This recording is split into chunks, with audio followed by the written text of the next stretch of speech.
Grabanski does some shot to the left. Look at this one go over the fence. And Here's the 1-1. That one's well hit in the gap. Could be extra bases. Could be a home run. May have got one of his own here. I think he did. Yeah, that would be gone. And unloaded again. Oh my goodness. That was enormous. Wakestad on at third. Oh, Grabanski, can he get it out of here? Yes, he can. Goodbye. Goodbye in the street. 2-1 delivery to Grabanski. There's a fly ball well hit to right center field. Going, gone. Joey Grabanski with his second home run of the day now is just one away from the NAIA career record. Grabanski tags another one. He's got 14 on the season. Now 76 for his career. The record is 77 by Bryce Kutzbeck of Azusa Pacific University. And we are here with the new all-time career home runs leader, Concordia's Joey Grabanski. Joey, thank you very much for taking the time to be here with us. Thank you for having me. Absolutely. So, Taylor, I'm going to go into and ask Joey a couple questions here. Chime in where you need. But, Joey, the first thing I want to talk to you about, really ask you rather, is talk to me a little bit about what it means to be the now all-time leader in career home runs. Yeah, it's an accomplishment that I never really coming into college thought that I would honestly get, but I've just worked hard and honestly everything just kind of fell into place. A lot of success throughout our team and our program the last couple of years, and honestly just everybody pushes everybody here at Concordia. So we got to play free, and it helps when you get to play free. You don't have to really worry about a whole lot of different things. So absolutely. It has been really fun to watch you guys from the games that I've caught this year, especially watching your plate appearances with especially the buzz going around. It's been really cool and really fun to tune into and see your guys' success. So I guess when the record came up on your radar, because I'm sure it did, like as much as you want to try to, block that out, I'm sure it pops up in your mind every so often. How much, if any at all, did that affect your performance in game when you were going to the plate? honestly, it really, I thought I did a really good job of just keeping it in the back of my head. I mean, knew it was there, but that wasn't even like a main focus. I just wanted to go out there and just keep competing how I've been the last 3 years. And if it just fell into place, it fell into place. So I mean, get the right pitches to hit, and I guess I just keep doing damage and just gonna keep doing that the rest of the way on from here on out. So Awesome. Taylor, question for Joey. Yeah, and Joe, you kind of touched on it in the first question there, but the program success that you guys have had at Concordia, Nebraska, in your time there, and it's one thing to note too, like with the record too, you didn't have a COVID year or anything. I know a lot of guys have gotten an extra year and been able to break a lot of records, but doing that in a true 4 years, and like you said, I mean, your freshman year going to the World Series in 2021 for the first time, and now just continuing on in that success. I mean, what kind of does that mean? What does this program mean to you, and how much does it help you grow as both a player and a person in your time there? yeah, I mean, from the second I stepped on for my visit back in 2020 or 2019, fall of 2019, um, they kind of just welcomed me with open arms. I felt like I was already involved with the team even just on my visit, and that's kind of what drew me here in the first place. And that feeling has just never left. I have felt that basically every single day since I've been here for the last 3 years.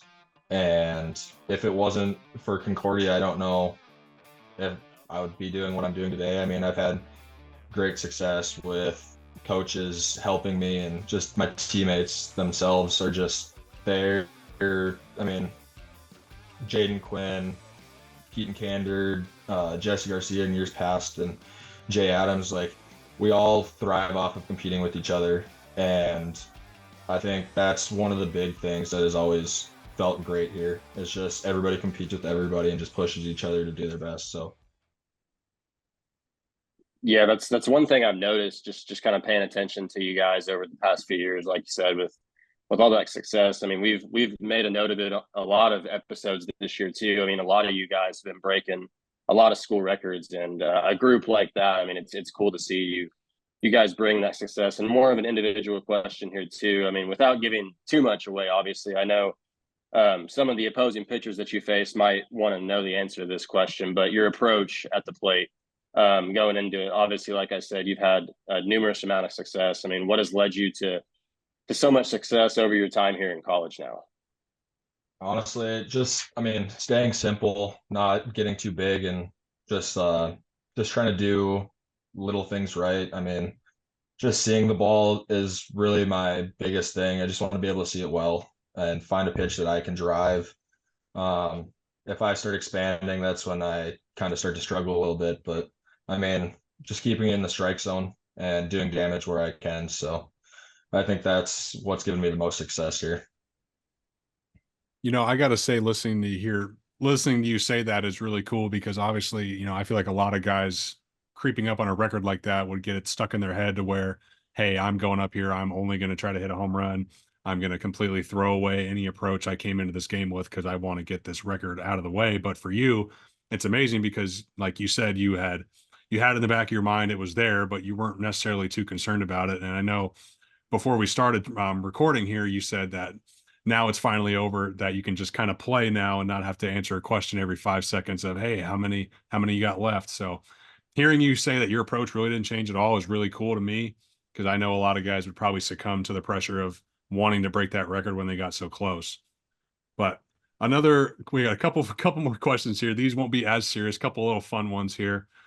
So obviously music is a big thing going into a game. So what does your pregame playlist consist of? Honestly, I don't really listen to much music like on my own before a game.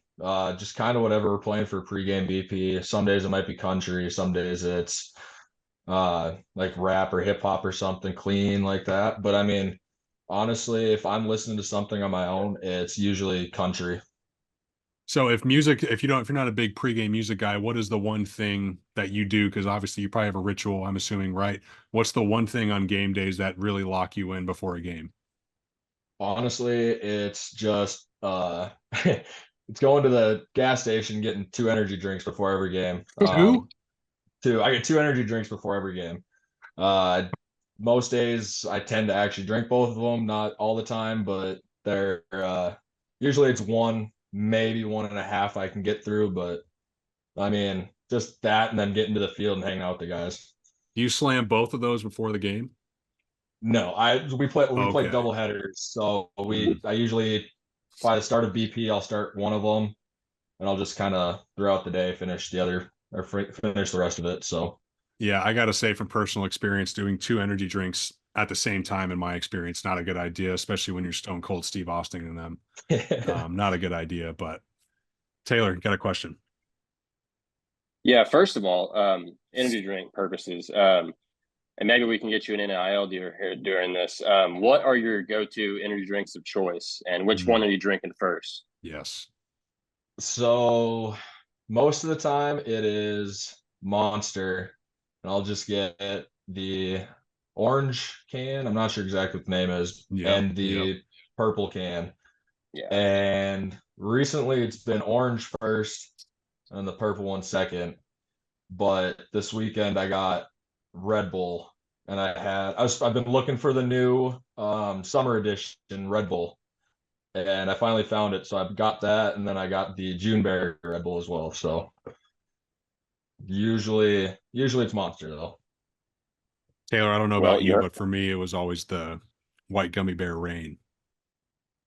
Yeah, I was gonna say I was a rain guy. A lot of guys drank C4.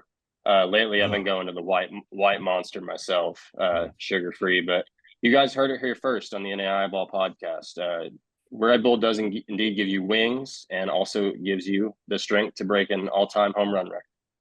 But Joey, next question for you here. Obviously, growing up, us baseball guys, we had kind of have that one guy that we watch and kind of model our game after. So if you have that person, who is your baseball idol and for what reason? I mean, my favorite baseball player has always been David Ortiz. He's just, I mean, what's not to like about Big Papa? My walk-up song is Big Papa by Notorious Yes. B.I.G. So, I kind of replicated it after him. Growing up, I had the number 34 for David Ortiz. And honestly, I grew up watching him and I always enjoyed watching him. So just his smooth left-handed swing was always nice. Wish I could replicate it. I couldn't, but wish I could. Replicate the home runs. Yeah, So are you a big Red Sox fan then? I am. They've been my favorite team pretty much my entire life. Wish you Not would have like- told me that before we started recording. I'm a Yankee fan. I mean, I'm not like, I don't know. I'm not one of those guys who are like super in depth into each team, but like if I'm gonna sit down and watch a baseball game, it's usually gonna be the Red Sox. Well, Taylor and I are not the Yankee fans that are just going to slam 27 in your face because we've only been alive for, I believe, one of them. Yes. Maybe two, because I think there was an early 2000s one. But so, Joey, last question I have for you here, written down at least, because we've obviously sprung a couple more questions off of questions. So, but obviously you've told us that you keep up with the podcast pretty frequently.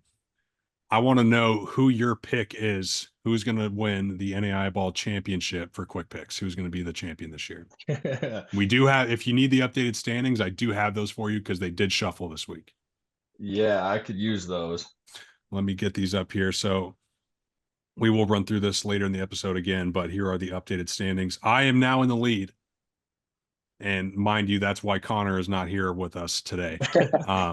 So I'm leading with 37, Connor at 36, Taylor at 35, and Robbie at 33. And I believe Taylor, roughly, I think we'll run this through regular season. That leaves us with roughly 2 weeks to go, maybe 3. Yeah. Tight race. It is a tight race. It's anybody's game there. I think Connor kind of started off hot there. You're coming from behind there, and I'm gonna have to go with Taylor. Taylor's gonna come back. He's gonna make the comeback. He's gonna make the pull it off. There you have it, folks.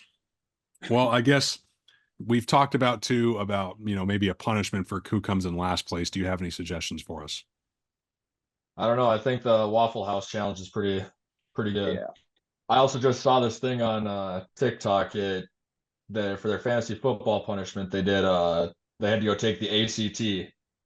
And if they didn't pass with a 19 or higher, they have to retake it. Oh my So- gosh, I don't want to do that just to get a 20 again.